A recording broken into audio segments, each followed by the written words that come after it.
नमस्कार दोस्तों, जय हिंद। आज हम कुछ नया टॉपिक प्रैक्टिकल के रूप में जो टॉपिक है उसको स्टार्ट करने जा रहे हैं, जो अक्सर इसमें से बहुत सारे क्वेश्चन भी पूछे जाते हैं और पुटअप भी होते हैं। तो थोड़ा कंसेप्ट अपन क्लियर कर लेते हैं। इसमें बेसिकली क्या होता है कि कई बार जैसे ईटी ट्यूब का प्रेशर कितना होता है, जो ईटी ट्यूब का जो कप का जो प्रेशर है वो कितना रखना चाहिए, कम रखे तो क्या होगा, ज़्यादा रखे तो क्या होगा, एंडोट्रेकियल ट्यूब क्या होती है, और इमेजिन बेस पे भी क्वेश्चन पूछे जाते हैं अपन को। तो क्या इंडिकेशन है, क्या कॉन्ट्रा इंडिकेशन है, इस तरीके की जो बातें हैं आज अपन एक प्रैक्टिकल के रूप में जो टॉपिक है वो लेके आए। क्योंकि नॉट सेट एम्स और ये जितने भी पीजीआई है आजकल क्या करने लगे कि प्रैक्टिकल में 50-50 का रेशो कर दिया। मतलब प्रैक्टिकल जो बेस पे क्वेश्चन है जो उसमें से ज़्यादा पूछे जाते हैं। तो चलते हैं अपन टॉपिक की ओर। उससे पहले आप सभी दोस्तों का और जो व्यूअर्स हैं मेरे सब्सक्राइब, उन सबका बहुत बहुत दिल से हार्दिक आभार कि आप लोगों ने मुझे इतना प्यार दिया और इतना मेरे पे ट्रस्ट किया आप लोगों ने। और ऐसे ही मेरे वीडियो कंटिन्यू दूसरों को शेयर करते रहे। जो स्टूडेंट जो नर्सिंग कॉम्पिटिटर जो कंपटीशन के जो प्रिपरेशन कर रहे हैं एग्ज़ाम के, उससे क्या है कि और भी स्टूडेंट है उनको बेनिफिट मिलेगा इस चीज़ का। अपन सब्सक्राइब करें।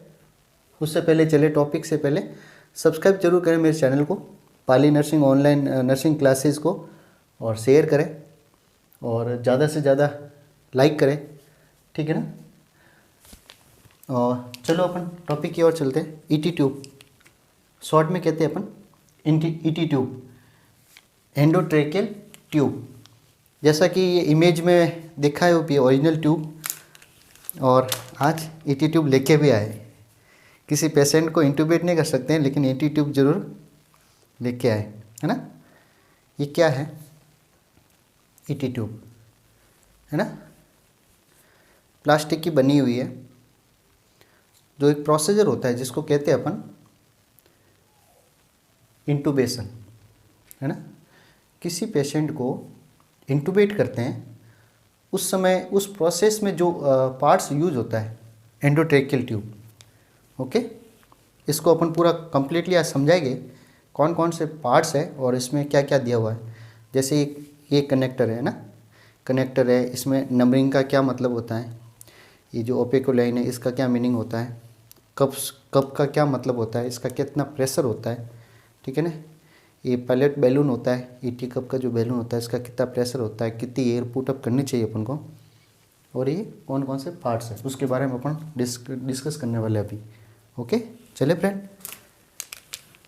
आगे चलते हैं। एंडोट्रेकियल ट्यूब, जैसे कि हर चीज़ का एक मीनिंग होता है, उसी तरह एंडोट्रेकियल जो ट्यूब है इसका एक मीनिंग है ना।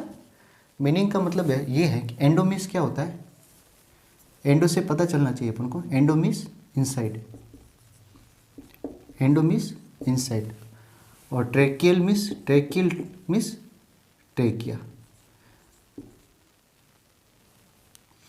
ट्रेकिया के इनसाइड जो ट्यूब जा रही है या ट्रेकिया के अंदर जो ट्यूब डालते हैं कोई प्रोसेस के लिए, कोई प्रोसीजर कोई उसके लिए, तो उसको क्या कहते हैं अपन, इनसाइड ट्रेकिया एंडोट्रेकियल ट्यूब कहते हैं, है ना। चलो, और क्यों डालते हैं ये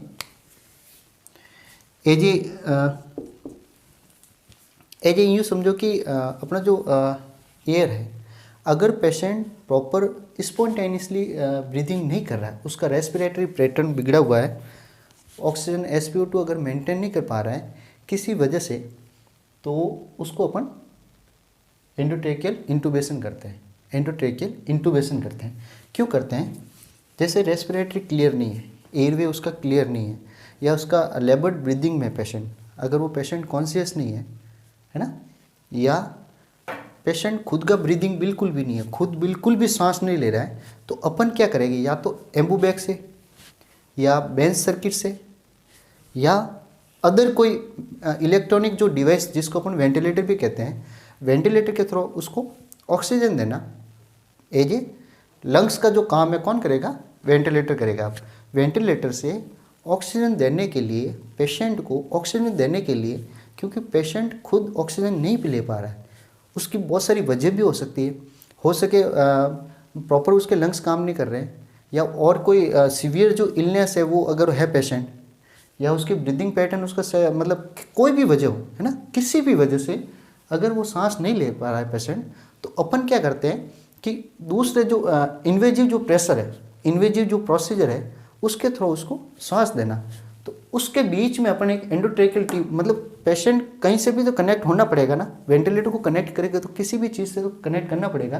तो बीच में अपन एंडोट्रेकियल जो ट्यूब है वो अपन इंसाइड करते हैं, इंटूबेट करते हैं ना, तो उसको कहते हैं मैकेनिकल इंटूबेशन कहते हैं उसको, और इंटूबेशन है ना, एंडोट्रेकियल इंटूबेशन, इंटूबेशन, इंटूबेशन। क्या इंटूबेशन, इस प्रोसेस को क्या कहते हैं अपन, इंटूबेशन। और एंडोट्रेकियल ट्यूब अगर इंसर्ट मतलब अपन इंसर्ट कर रहे हैं तो उसको कहते हैं अपन एंडोट्रेकियल इंटूबेशन। ठीक है, अब चले आगे अपन।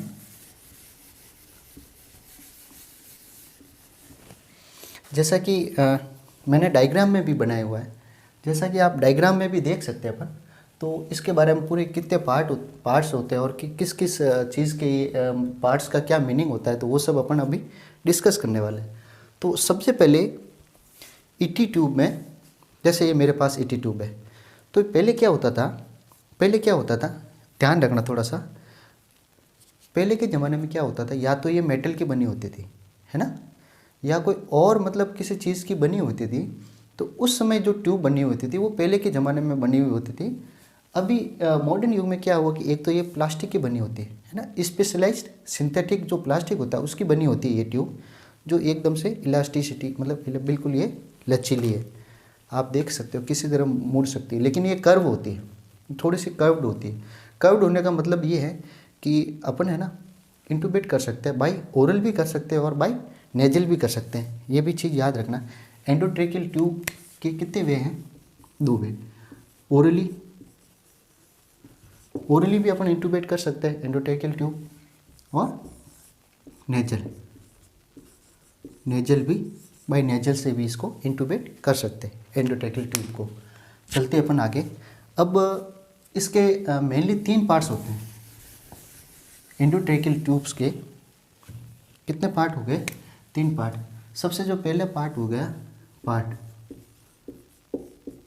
नंबर 1, प्रॉक्सिमल एंड,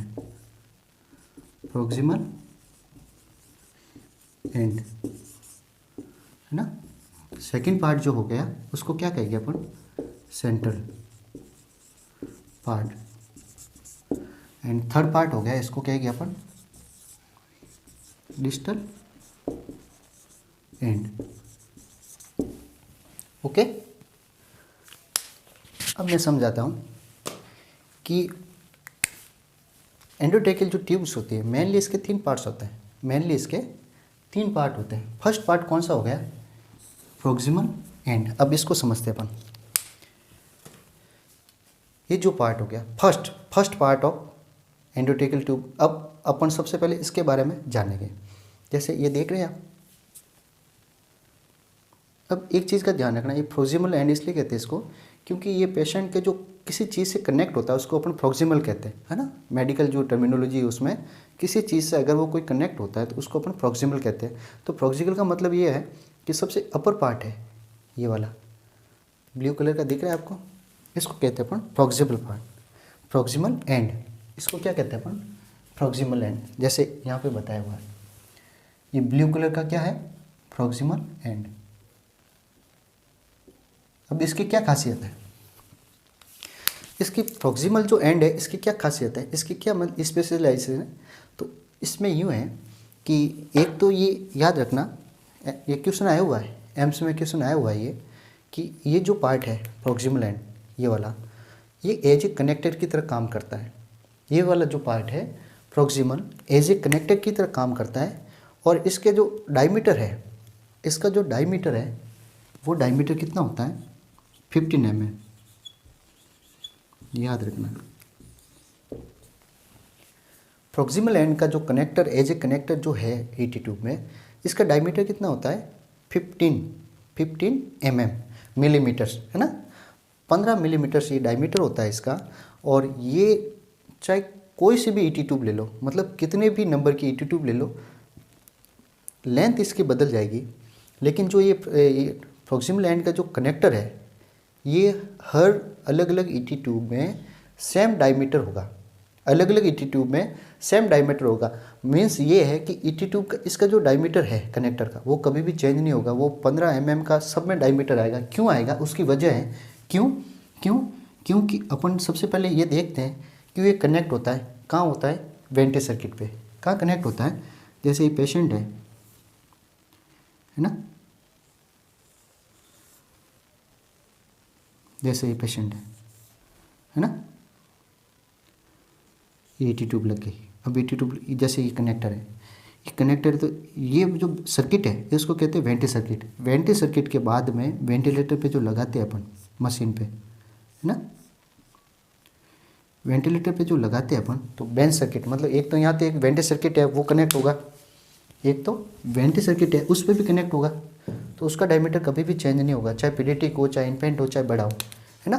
तो ये डायमीटर 15 mm हो गया ये, क्योंकि एक तो वेंटे सर्किट पे कनेक्ट भी होता है, ये वेंटे सर्किट पे, समझ में आ गई।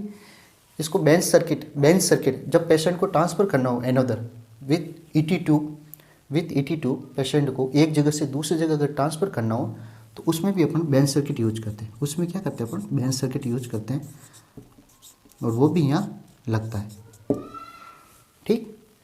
उसके बाद में एम्बू बैग अगर अपन लगाते हैं किसी पेशेंट में, है ना, जिसको अपन इन्वेजिव प्रेशर नहीं कह के नॉन इन्वेजिव प्रेशर करते हैं, जब पेशेंट वेंटिलेटर पे होता है कनेक्टर के साथ में वेंटिलेटर, मतलब अगर वेंटिलेटर का जो सर्किट है उसके साथ अगर पेशेंट है तो उस प्रोसीजर को क्या कहेंगे अपन, इन्वेजिव प्रेशर।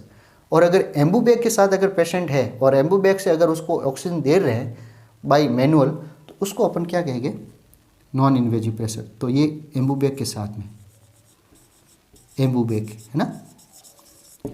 वेंटिलेटर सर्किट भी लग सकता है यहाँ पे कनेक्टर पे, बेंच सर्किट भी अपन यहाँ पे लगाते हैं, और एम्बू बैग भी अपन यहाँ पे लगाते हैं। इसलिए इसका जो डायमीटर होता है कनेक्टर का वो कभी भी चेंज नहीं होता है, याद रखने वाली चीज़। ओके, कितना डायमीटर हो गया कनेक्टर का, डायमीटर कितना हो गया, तो 15 mm, है ना, मिलीमीटर में। चले अपन आगे, उसके बाद में प्रोक्सिमल के बाद में सेकंड आ गए अपन सेंट्रल पार्ट। अब कनेक्टर आगे हो गया, है ना, प्रोक्सिमल एंड हो गया। उसके बाद में यहाँ से लगा के यहाँ तक, यहाँ से लगा के यहाँ तक, कप से नीचे, ये यहाँ से लगा के यहाँ तक, ये जो पार्ट हो गया इसको कहते हैं अपन सेंट्रल। इसको क्या कहते हैं अपन, एंडोट्रेकियल का जो पार्ट हो गया उसको कहते हैं अपन सेंट्रल पार्ट, है ना। इसमें अब देखने वाली बात ये है कि इसमें कौन कौन सा अपन मोस्ट इम्पोर्टेंट जो है वो देखने वाली बात, और क्या क्या अपन ये इसकी स्पेशलाइजेशन है वो देखते हैं अपन। तो सबसे पहले अपन देखते हैं कि सेंट्रल में दिख रहा होगा आपको, है ना, आपको दिख रहा होगा कि सेंट्रल में यहाँ से लगा कि ये नंबरिंग है कुछ, ये देखो ऐसे करो तो मैं नंबरिंग है ये कुछ, है ना। तो सेंट्रल में सबसे पहले तो एक लाइन दिखती है, ये नंबरिंग कुछ दिख रहा है और कुछ ये लाइन दिख रही है। तो सबसे पहले इसमें देखने वाली बात ये है कि ये लाइन कौन सी है, ये कप हो गया, कप हो गया, कप हो गया। एक कप इनफ्लेट और डिफ्लेट होता है, इसको मैं प्रेशर आगे बताऊंगा, कप के बारे में बताऊंगा तब। फिलहाल ये लाइन देख लीजिए आप, ये जो लाइन है इसको क्या कहते हैं अपन, वोकल कॉर्ड लाइन। मैं थोड़ा डायग्राम में बताऊं, इस लाइन को क्या कहेंगे अपन, कप से जस्ट ऊपर जो लाइन है उस लाइन को क्या कहेंगे अपन, वोकल कॉर्ड लाइन। इस लाइन को क्या कहेंगे अपन, ये जो दिख रहे हैं, ये देखो, ये जो दिख रही होगी आपको अच्छे से, ये जो लाइन, इस लाइन को क्या कहेंगे, ये नंबरिंग यहाँ अलग है लेकिन ये लाइन है जो ये अलग है, इसको क्या कहते हैं अपन, वोकल कॉर्ड लाइन। क्या कहते हैं अपन, वोकल कॉर्ड लाइन, या वोकल कॉर्ड गाइडलाइन भी कह सकते हैं, वोकल कॉर्ड गाइडलाइन,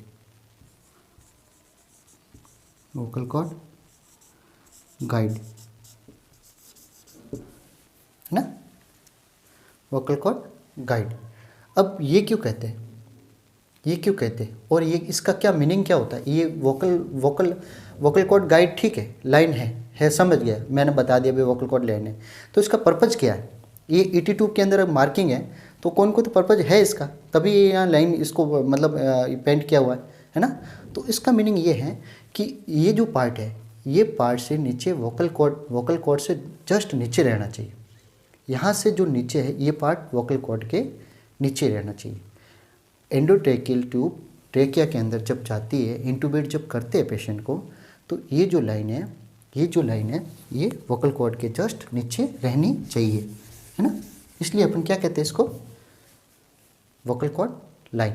ओके, समझ में आ गया वोकल कॉर्ड लाइन क्यों? क्योंकि यहाँ से नीचे वाला पार्ट है, जो ये पार्ट है नीचे से, ये वोकल कॉर्ड से जस्ट नीचे रहना चाहिए। अब एक और लाइन दिख रही होगी आपको, जैसे ये लाइन, जैसे ये लाइन मैं अगर स्ट्रेट करूं तो एक ब्लू कलर की लाइन दिख रही होगी आपको, ये ऐसे, ये स्टार्ट से लगा के एंड तक होती है। याद रखना, मोस्ट इंपॉर्टेंट क्वेश्चन है, कई बार एग्जाम आया हुआ ये भी, है ना, ध्यान रखना है। तो इस लाइन को क्या कहते हैं अपन, सेंट्रल पार्ट में अगर अपन इस लाइन को कहें तो इस लाइन को क्या कहेंगे अपन, है ना। यहाँ से लगा गया, देखना आपको दिख रही होगी, नहीं तो ईटी ट्यूब लेना आप, कभी आपको मौका मिले तो ये ईटी ट्यूब देखना, मार्किंग देखना अच्छे से। तो उसको क्या कहेंगे अपन, तो इसको कहते हैं अपन रेडियो ओपेक्यू लाइन। क्या कहेंगे अपन, रेडियो ओपेक्यू लाइन, रेडियो ओपेक्यू लाइन। अब इसका क्या मतलब होता है,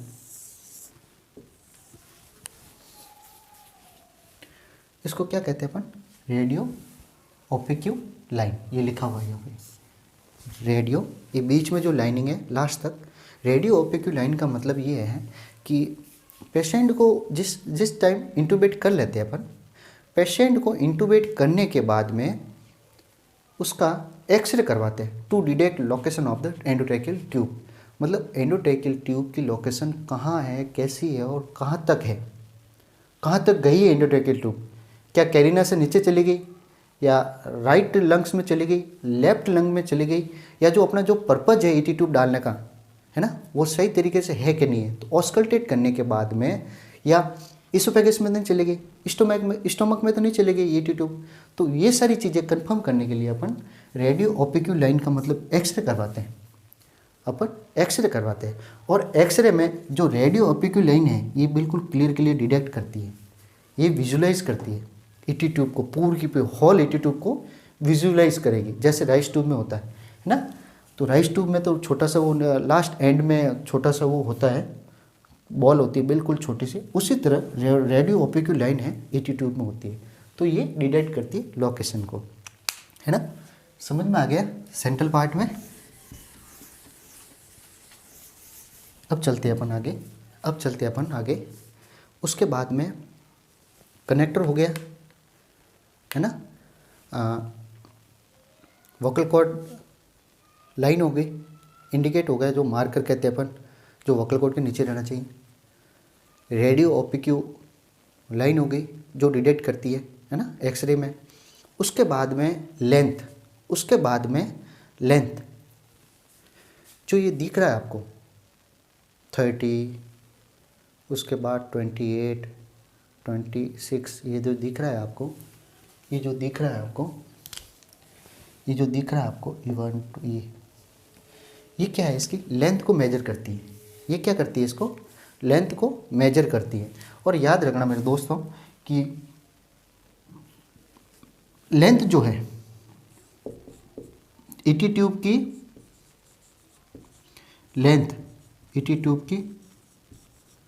लेंथ जो है वो हमेशा सेंटीमीटर में होती है। याद रखना ईटी ट्यूब की जो लेंथ है, जैसे ये 30, 28, 22, 26, 24, 22, 20, ये जो लिखा हुआ है ये सब सेंटीमीटर में लिखा हुआ है। इसकी जो लंबाई है वो मेजर करते हैं अपन सेंटीमीटर से, है ना। और डायमीटर जो है ईटी ट्यूब का कितना डायमीटर है, ईटी ट्यूब का हाउ मच डायमीटर, इंटरनल जो डायमीटर है वो जो मेजर करते हैं अंदर का या कनेक्टर का जो डायमीटर है वो है अपन हमेशा मिलीमीटर में मेजर करते हैं। ठीक है, ये क्वेश्चन है। डायमीटर जो हमेशा एमएम में मेजर करते हैं और लेंथ हमेशा है वो सेंटीमीटर में मेजर करते हैं। ठीक है, चलिए अपन आगे। उसके बाद में ओपीक्यू लाइन हो गया, मार्किंग हो गई। अब चलते अपन कप की ओर। 2 मिनट। सिरिंज कहाँ है, सिरिंज कहाँ है, सिरिंज कहाँ है, ये रही सिरिंज, जैसे ये सिरिंज है ना। अब मैं क्या कर रहा हूँ, इसको इन्फ्लेट कर रहा हूँ। ईटी ट्यूब जो है एंडोट्रैकियल ट्यूब, इसमें एयर पुश कर रहा हूँ।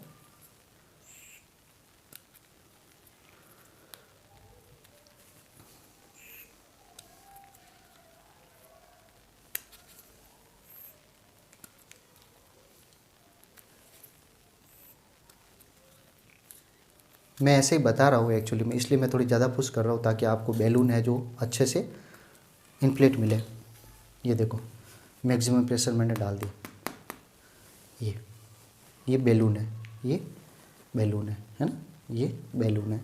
अब क्या होता है कि इसको क्या कहते हैं अपन, पायलट बैलून। इसको क्या कहते हैं अपन, इस बैलून को क्या कहते हैं अपन, पायलट बैलून, जहाँ से अपन एयर पुश करते हैं। पायलट बैलून, पायलट कप कह दो या पायलट बैलून कह दो।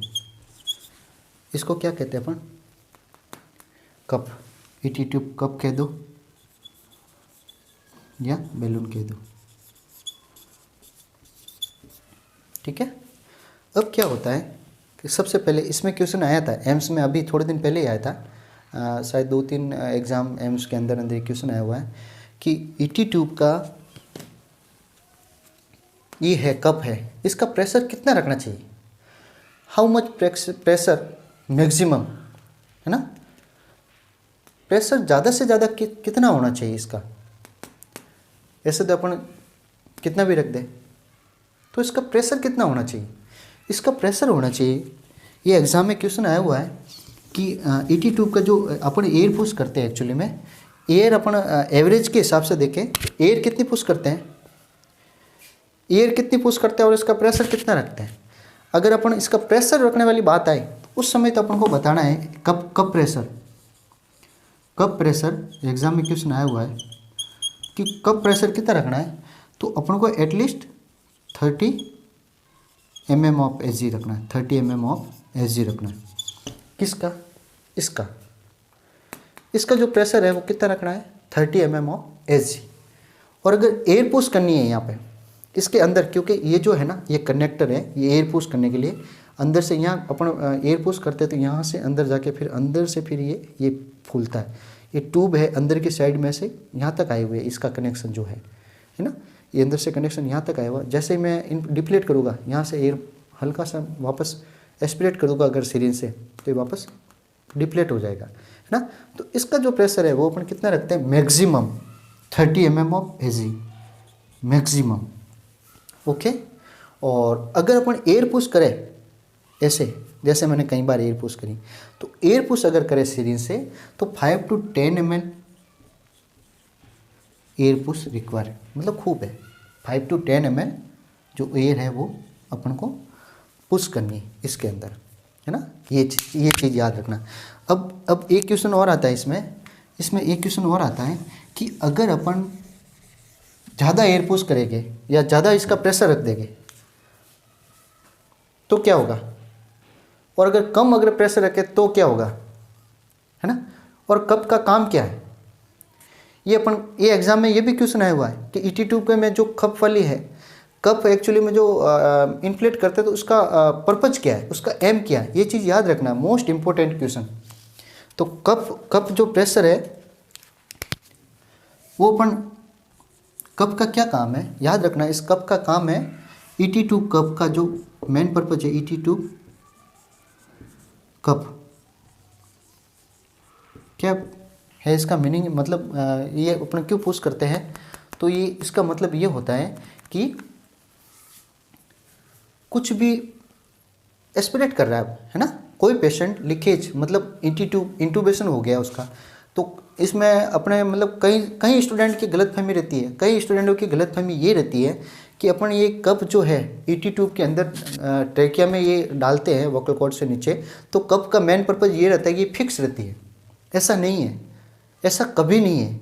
आप आज ये वीडियो देखने के बाद में और ये मैं जो बता रहा हूँ, आप चाहे कहीं पर भी ढूंढ लेना, इसका जो है इसका मेन पर्पज़ जो है वो है रीगर्गिटेशन होता है, उसको बचाने के लिए, टू प्रिवेंट सिक्रेशंस या एस्पिरेट, या पेशेंट वापस एस्पिरेट कर दे, किसी जो सिक्रेशंस होते हैं गले में या कोई चीज़ के लिए एस्पिरेट कर देता है, मुंह से एस्पिरेट करके लंग्स में नहीं चला जाए, इसके लिए ये प्रिवेंट करता है। तो ये चीज़ का याद रखना, to prevent aspirate, to prevent aspirate of the secretion, aspirate या सिक्रेशंस है ना, उसको अपन क्या कहते हैं, रीगर्गिटेशन है ना, रीगर्गिटेशन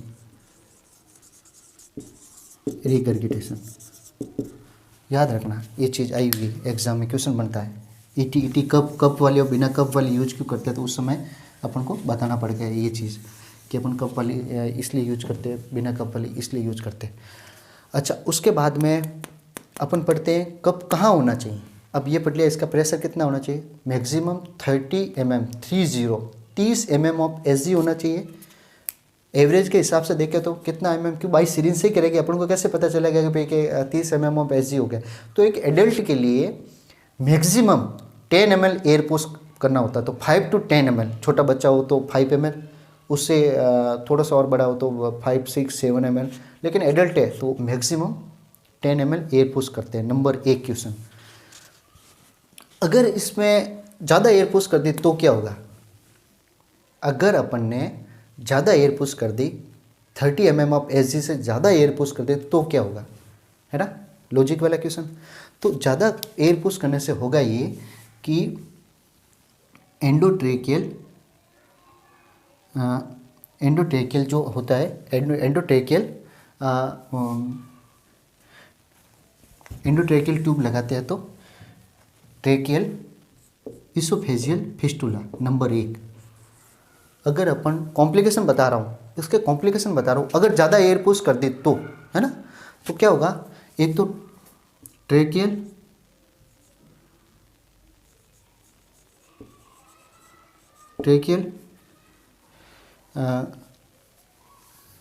इसोफेजियल फिस्टुला, है ना,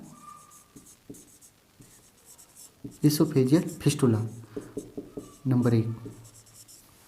उसके बाद में वोकल कॉर्ड डैमेज होने के चांसेस रहते हैं, है ना, ट्रेकिया जो है डैमेज हो जाएगा, क्यों कि ज़्यादा एयर पुश रहेगी, इसमें ज़्यादा अगर एयर रहेगी, ठीक है, सिक्रेशंस तो नहीं आएगी, रीगर्गिटेशन भी बच गया हो, लेकिन उसका जो ब्लड फ्लो है वो कॉम्प्रोमाइज़ हो जाएगा। जो ट्रेकिया के जहाँ जहाँ आसपास जो है ना, जो म्यूकोजल जो मसल्स म्यूकोजल जो होती है, तो वो क्या होगा वहाँ पे, ये इसोफेजियल और ट्रेकिया के जो अंदर का जो पार्ट्स है, आसपास का जो एरिया, उसका जो ब्लड फ्लो है वो कॉम्प्रोमाइज़ हो जाएगा, ब्लड फ्लो है जो वो कम हो जाएगा। ब्लड फ्लो जब कम हो जाएगा तो हो सकता है वहाँ पे रप्चर भी हो जाए, है ना, कैपिलरी जो है, टिश्यू नेक्रोटाइज भी हो जाए। अगर लॉन्ग टाइम रहेगा पेशेंट तो टिश्यू है वो नेक्रोटाइज हो जाएगी, उसकी जो वॉइस है वो पोस्ट ये इंटूबेट के बाद में, जब वो मतलब एक्सटूबेट होगा पेशेंट और पेशेंट को डिस्चार्ज करके घर भी भेजेगा, तो उसके कॉम्प्लिकेशन है, जो हॉर्सनेस, वो जो वॉइस है वो हॉर्सनेस हो जाएगी, या उसकी जो वॉइस है वो बिल्कुल ही बदल जाएगी, या फिस्टुला हो जाएगा एक तरह से, वो कहीं कहीं छेद भी हो सकता है, कैपिलरीज वगैरह, ब्लड ये वेसल्स वगैरह भी रप्चर भी हो सकती है, टिश्यू जो है नेक्रोटाइज भी हो सकते हैं। तो ये सारी चीज़ों को ध्यान में रख के अपन को उसका जो प्रेशर है अपन को मिनिमम मतलब जो एवरेज है उसके हिसाब से रखना पड़ता है ना, ये है। और उसके बाद में अपन चलते हैं कहाँ होनी चाहिए, तो ये क्वेश्चन आया हुआ है कि ये कहाँ होनी चाहिए, एंडोट्रेकियल ट्यूब कहाँ होनी चाहिए, ये क्वेश्चन आया हुआ है। तो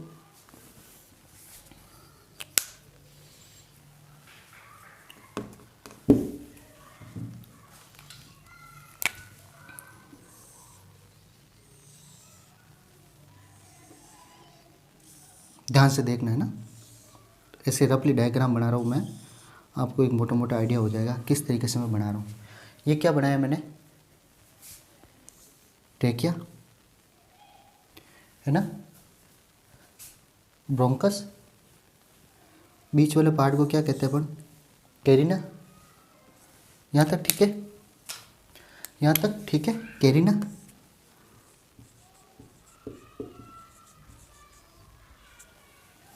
बीच वाला जो जॉइंट होता है थ्री वे, एक तरह से थ्री वे हो गया है ना। अब क्या होता है, ये क्या है, वोकल कॉर्ड। ये क्या हो गया, वोकल कॉर्ड।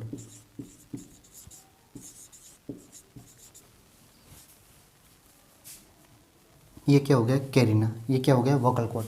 अब देखना ध्यान से, अगर मैं ईटी ट्यूब अगर यूज करता हूँ, जैसे ये है मेरे पास ईटी ट्यूब है ना, अगर मैं ईटी ट्यूब यूज करता हूँ, अगर मैं ईटी ट्यूब यूज करता हूँ, ये डायग्राम इसके साथ सेट नहीं हो रहा है वैसे, क्योंकि ऊपर नीचे हो गया, ये एक्चुअल डायग्राम बनाया मैं। अगर मैं ईटी ट्यूब यूज करता हूँ, जो ये ईटी ट्यूब है, क्वेश्चन आया हुआ है एग्जाम में, ये ईटी ट्यूब है, सबसे नंबर 1 जो कैरिना है उससे तो 1 से 2 सेंटीमीटर ऊपर रखना है, याद रखना। क्या क्या, कप, क्या ऊपर रखना है, कप। कितना सेंटीमीटर, 1 से 2 सेंटीमीटर कैरिना से ऊपर रखना है। किसको, कप को। कप को 1 से 2 सेंटीमीटर, मतलब ये जो कप है ये कैरिना, कैरिना अगर यहाँ आ गया,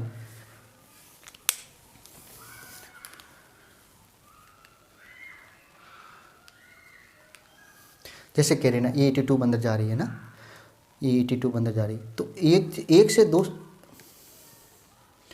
एक से 2 सेंटीमीटर तो इसको ऊपर रखना है। इसको लास्ट एंड पोस्टर है, ये कप है ना, 1 से 2 सेंटीमीटर इसको ऊपर रखना है। उसके बाद में वोकल कॉर्ड से 2 से 2.5 सेंटीमीटर, कितना, 2 to 2.5 सेंटीमीटर बिलो। किसको, 82 को। बिलो किसके, वोकल कॉर्ड से बिलो रखना है कप को। 82 का जो कप है वो वोकल कॉर्ड से 2 to 5 सेंटीमीटर बिलो रखना है, एंड कैरिना से 80 कप को 82 के जो कप है उसको कैरिना से 1 to 2 सेंटीमीटर ऊपर रखना है। यहाँ तक आगे समझ में, चलो आगे, चलो ठीक है।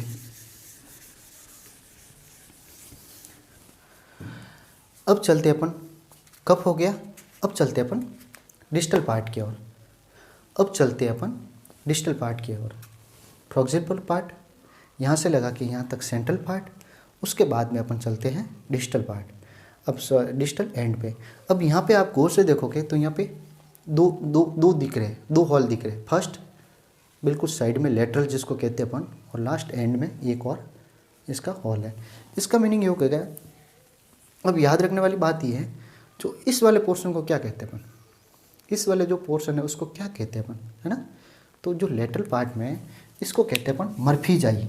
82 में याद रखना, ये जो ऐसा एक पॉइंट बना हुआ है, यहाँ पे एक पॉइंट बना हुआ है, ये वाला लेटरल पार्ट में, इसको कहते हैं अपन मर्फीज आई। इसको क्या कहते हैं अपन, मर्फी आई, MUR, मर्फी आई, MURPHY, मर्फीज आई, याद रखना। मर्फीज आई का क्या रोल है इसमें, मर्फीज आई का रोल ये है, जैसे अगर एंडोटेकल ट्यूब किसी के पेशेंट के अंदर इंटूबेट की हुई है और सिक्रेशंस आ रहे हैं, पेशेंट चल रहा है, वेंटिलेटर पे है सपोज, और वेंटिलेटर सर्किट ऐड किया हुआ और पेशेंट को मैकेनिकल वेंटिलेशन चल रहा है कंटिन्यू, है ना। अब क्या होता है, जैसे ओरल सिक्रेशंस वगैरह वो भी तो आते हैं, कई बार पेशेंट एस्पिरेट भी कर सकता है ना। एस्पिरेट करने पे इसोफेगस में तो गई नहीं है, इसोफेगस तो वो ओपन है, हो सके राइस ट्यूब लगी हुई है, नहीं भी लगी हुई तो वो एस्पिरेट कर दिया पेशेंट ने इसोफेगस से, ओरल कैविटी में आ गया। अब ओरल कैविटी से में वापस रिगर्गेटेड हो रहा है पेशेंट, तो यहाँ तक तो वो रुक गया, यहाँ तक रुक गया, लेकिन सिक्रेशंस भी तो आ रहे हैं पेशेंट को, लंग्स वाले सिक्रेशंस भी आ रहे हैं ना। लेकिन अगर जैसे पेशेंट अंदर रहेगा, अगर पेशेंट के अंदर लंग्स में रहेगी और वहाँ से हीमोथेरेक्स हो गया पेशेंट के, और लंग्स में पल्मोनरी एडिमा में सपोज करो, जैसे पल्मोनरी एडिमा में उसके ये पूरे लंग्स में उसके एक तरह से ब्लड ऑक्यूमुलेट हो रहा है, तो ब्लड क्या वापस यहाँ से अंदर आ सकता है, यहाँ से अंदर आ सकता है, यहाँ क्लॉट कर सकता है, जो मेन हॉल है उसको क्लॉट कर सकता है, उसको बिल्कुल ही बंद कर सकता है हॉल को।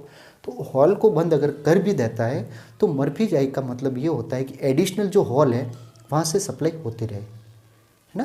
वहाँ से सप्लाई होती रहे। तो मतलब इसका जो हॉल का जो पर्पज़ है वो सेकेंडरी जो पर्पज़ होता है वो इसका होता है। अगर ये बंद हो जाए तो ये कम से कम चालू रहे लेटरल बड़ा, ताकि जो पेशेंट है उसको प्रॉब्लम नहीं होवे, है ना। तो इसलिए इस मर्फी जाई का मीनिंग होता है। अब यहाँ तक समझ में आ गया। अब अपन समझते हैं टाइप। अब अपन समझते हैं टाइप, कितने टाइप के होते हैं। मेनली 80 जो एंडोट्रेकियल ट्यूब होती है वो कितनी टाइप्स की होती है, ठीक है। टाइप्स की अगर बात करें अपन तो mainly base on cup. Cup के हिसाब से अपन बात करें तो 2 टाइप की होती है, एक तो विद कप और एक विदाउट कप। एक तो कप्ड विद ईटी ट्यूब, कप्ड, और एक विदाउट कप, है ना। विदाउट कप, तो विदाउट कप कर दे अपन, कप और विदाउट कप। विदाउट कप कह सकते हैं या अनकप कह सकते हैं, अनकप्ड। अब ये याद रखना अपन, ये 2 तरीके की क्यों बनाई हुई है। अब जैसे अपन ने बता दिया भाई कि ये कि कप है, कप का काम है सिक्रेशंस के रिगरगेट को रोकना। अब ये तो ठीक है, यहाँ तक समझ में आ गया। लेकिन एक विदाउट कप भी होती है ना, जिसमें ये कप बिल्कुल नहीं होता, ये नहीं होगा, है ना। तो विदाउट कप का मतलब ये होता है कि जैसे मोस्टली पेशेंट में विथ कप वाली पेशेंट जो एडल्ट में है, एडल्ट में हमेशा कप वाली जो है वो यूज करते हैं। क्योंकि जो इसका जो ये ट्रेकियो मतलब ट्रेकिया का जो क्या कहते हैं डायमीटर जो है अपना, तो वो क्या होता है कि बच्चों की तुलना में थोड़ा बड़ा होता है। और ये मतलब इसको बिल्कुल ही वो एकदम से इन्फ्लेट करके रखते हैं, तो वो सिक्रेशंस वगैरह अंदर नहीं जाते हैं। लेकिन बच्चों में क्या रहता है, लेकिन बच्चों में मोस्टली क्या रहता है कि बच्चों में वो छोटे बच्चे जो होते हैं ना, छोटे बच्चे स्पेशली, है ना, 10 साल से छोटे बच्चे, उसमें क्या होता है सब ग्लोटिक जो एयरवे होता है, सब ग्लोटिक एयरवे क्या होता है, सब ग्लोटिक एयरवे जो होता है वो क्या होता है, नैरो होता है। नैरो मतलब थोड़ा संकरा होता है, ओके। इसलिए अपन विदाउट कप वाली जो है वो ईटी ट्यूब यूज करते हैं, और कप वाली जनरली यूज करते हैं अपन एडल्ट में, है ना। यहाँ तक समझ में आ गया। इसके बाद में अच्छा, छोटे छोटे क्वेश्चन है वो देख लेते हैं अपन एक बार, है ना। मैं थोड़ा बुक्स निकाल देता हूँ। अपन एक बार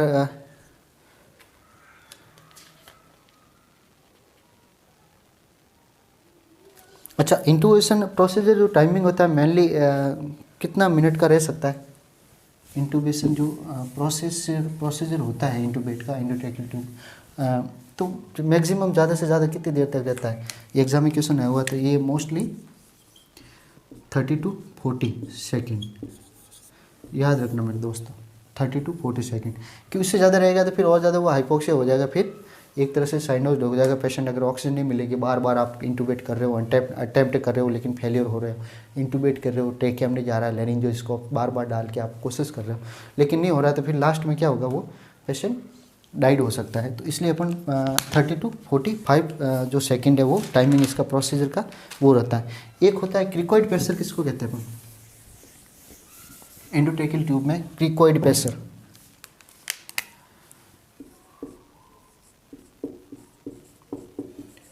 क्रिकॉइड प्रेशर, क्रिकॉइड प्रेशर किसको कहते हैं, क्रिकॉइड प्रेशर उसको कहते हैं जब एंडोट्रेकियल ट्यूब इंटूबेट करते हैं अपन किसी पेशेंट को, तो उस समय क्या होता है कि ये क्रिकॉइड बना होता है ना, क्रिकॉइड कार्टिलेज, है ना, ट्रेकिया के ऊपर क्रिकॉइड कार्टिलेज, क्रिकॉइड कार्टिलेज, उसको प्रेस करते हैं वहाँ से। जब इंटूबेट करते हैं, ईटी ट्यूब जैसे लैरिंजियोस्कोप डालते हैं, तो क्रिकॉइड थोड़ा सा ऐसे प्रेस करके, ये ट्रेकिया है उसके जस्ट क्रिकॉइड कार्टिलेज को ऐसे प्रेस करके फिर ईटी ट्यूब डालते हैं। तो कई बार इसमें भी कन्फ्यूजन रहता है कि वो जो है ट्रेकिया वो विजुलाइज करने के लिए अपन क्रिकॉइड प्रेशर करते हैं। नहीं, गलत है, आंसर बिल्कुल ही गलत है। इसका क्या है मेनली पर्पज, इसका भी यही है कि ये जैसे अपन प्रेस करते हैं इसको, तो ये क्या करता है कि जो रिगर्गिटेट है ना, रिगर्गिटेशन या एस्पिरेशन को बचाता है, एस्पिरेशन को प्रिवेंट करता है, मतलब टू प्रिवेंट रिगर्गिटेशन, है ना, याद रखना, ये भी क्वेश्चन बना हुआ है। रिगर्गिटेशन को प्रिवेंट करता है ना, प्रिवेंट रिगर्गिटेशन, याद रखना। क्रिकॉइड प्रेशर करते हैं अपन थोड़ा सा, ओके। अच्छा, इमरजेंसी इंटूबेशन क्यों करते हैं, क्या इंडिकेशन है, ये बता दिया मैंने। इमरजेंसी में है जो करते हैं, रेस्पिरेटरी फेलियर है किसी पेशेंट या एडिशनल जो सीवियर इलनेस कुछ है तो उसकी वजह से करते अपन। अच्छा, इंटूबेशन का कॉम्प्लिकेशन क्या है, क्या नुकसान हो सकता है, क्या क्या कॉम्प्लिकेशन है, क्या क्या साइड इफेक्ट है इंटूबेशन के। नंबर 1 कि इंटूबेट करेंगे तो गैग रिफ्लेक्स को मतलब डिमिस करने के लिए अपन को क्या, इंटूबेट करने से पहले एनेस्थेटिक एजेंट देना पड़ेगा। एनेस्थीसिया जो डॉक्टर है वो एनेस्थेटिक एजेंट देते हैं। उसमें क्या होता है, एक तो नंबर 1 हाइपोटेंशन होने के चांसेस बढ़ जाएंगे, नंबर 1 हाइपोटेंशन होने के चांसेस बढ़ जाएगी, पेशेंट एकदम से सीवियर रेस्पिरेटरी डिप्रेशन में चला जाता है, हाइपोटेंशन होने के चांसेस बढ़ जाएंगे। नंबर टू क्या होगा, जैसे ही एनेस्थीसिया एनेस्थेटिक मतलब एनेस्थीसिया दे दिया और पेशेंट पूरा का पूरा डिप्रेस हो गया एकदम से, मतलब सेडेट हो गया पेशेंट, तो रिगर्गिटेट होने के चांसेस बढ़ जाएंगे, रिगर्गिटेशन के चांसेस बढ़ जाएगी, मतलब पेशेंट एस्पिरेट करने के चांसेस बढ़ जाएंगे। ये है ना, ये 1-2 चीज़ें हैं जो आपको याद भी रखना है। मोस्ट कॉम्प्लिकेशन क्या है तो ये आप बता सकते हो, ठीक है। अब अपन चलते हैं ये उसके बारे में कि भाई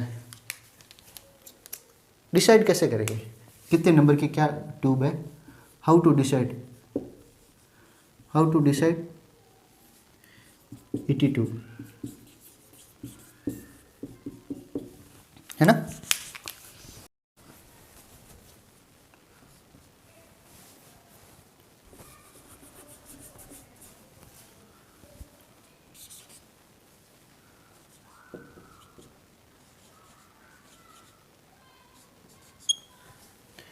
आपके सामने ये 3 तरह के फॉर्मूले लिखे हैं मैंने।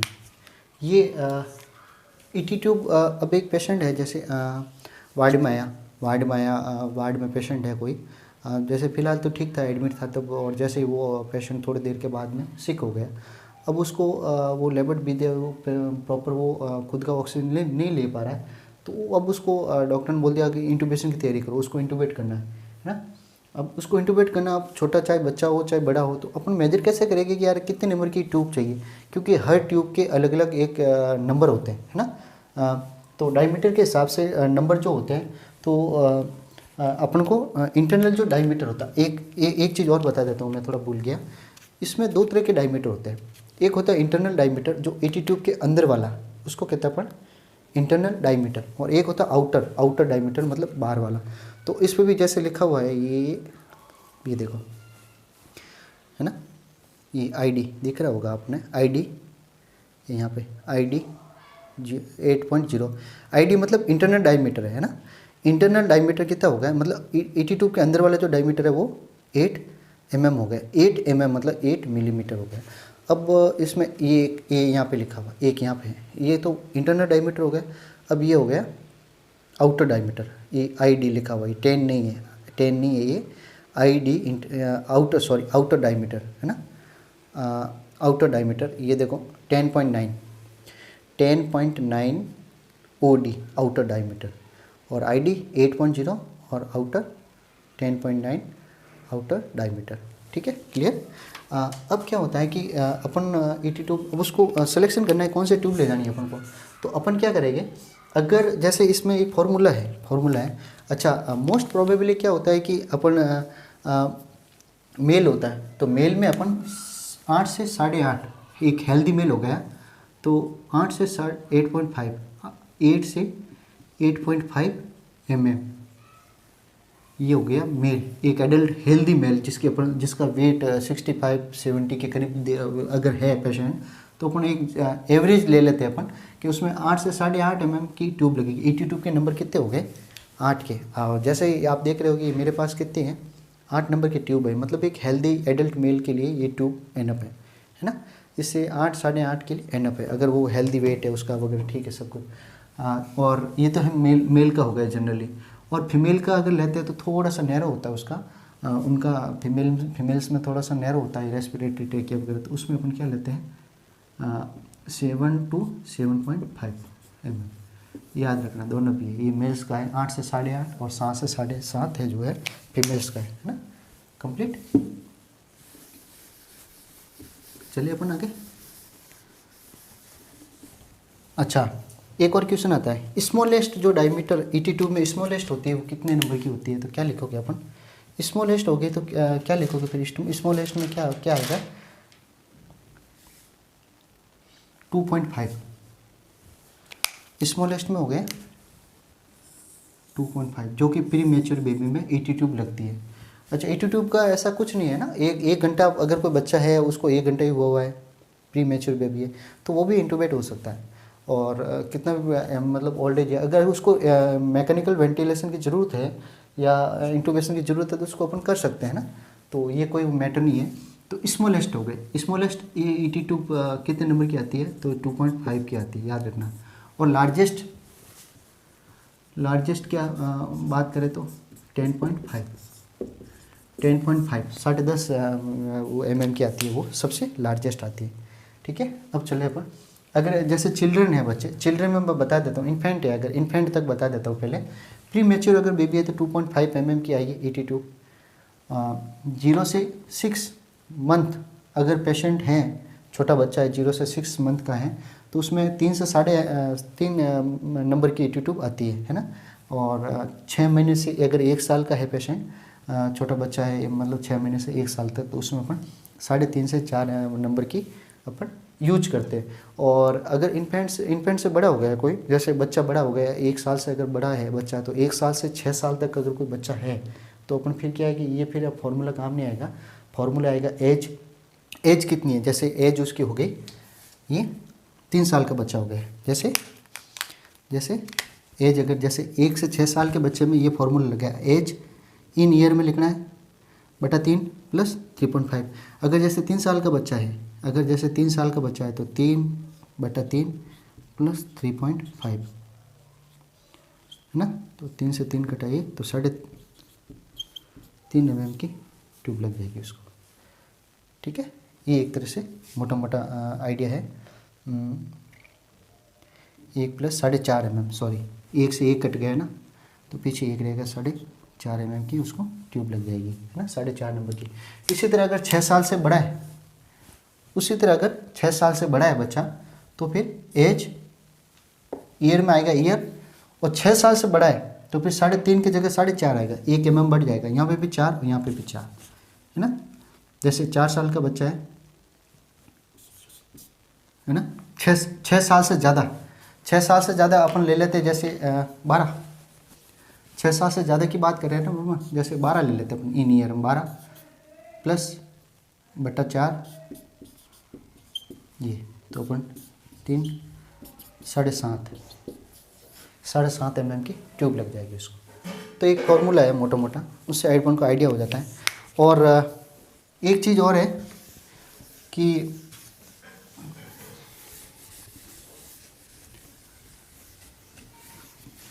साइज की बात करें, है ना, ये अपने तो मेल्स में जनरली साइज लगती है, वो मेल्स में